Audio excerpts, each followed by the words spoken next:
More analysis on this story. Of course, we are joined by political analysts Mcebisi and Lechana. You're wiping your face because it looks like you're sweating over Herman Mashaba leaving. I'm so glad it's you because I need you to be frank about what we're seeing happen in the Democratic Alliance. Is this party in trouble?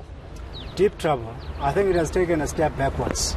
But it's an old problem that they never managed to resolve, right? If you change the structure of the party, you give it a little bit of black color, hoping that with that facelift you'll be able to appeal to the black electorate. That was never a good idea. Because black people generally have always been very suspicious of gestures that don't mean anything.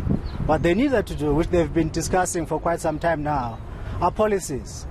Racial redress, affirmative action, social justice. On those issues, they have never quite agreed. I mean, these things have come up several times, and it's quite obvious now that the majority of them are not for racial redress, are not for issues of social justice.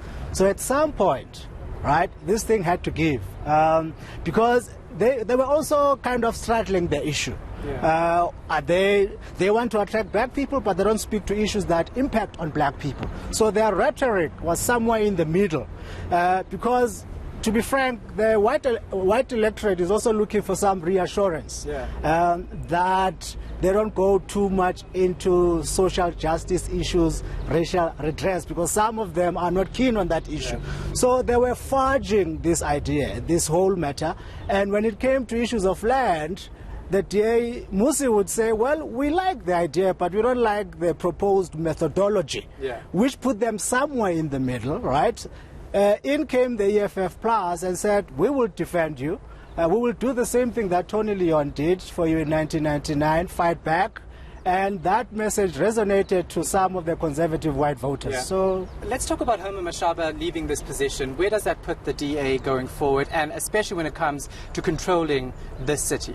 Well, it's a tricky position because without Mashaba, they might not get the EFF support.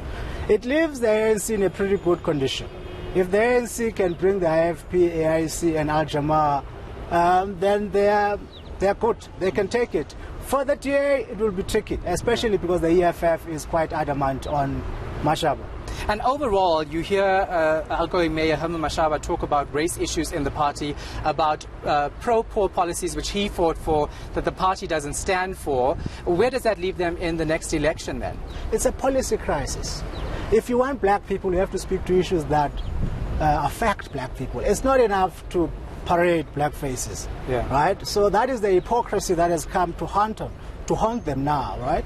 So it looks like they have decided to go back. I mean, bringing in Helen Zille is a return back into the past, right? It's like make the DA white again kind of thing. But will that get them more votes, having Helen Zille there? Because they had those votes when Helen Zille was there.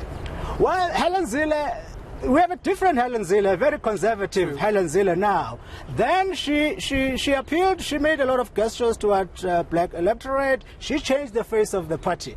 When she retired, she went conservative, completely to the right, approving colonialism, yeah, and saying all sorts of nasty things. So what you have now is a conservative Helen Zille that repulses black voters. So now what they are going for, really, it's a face that appeals to white folks and possibly to some conservative colored voters.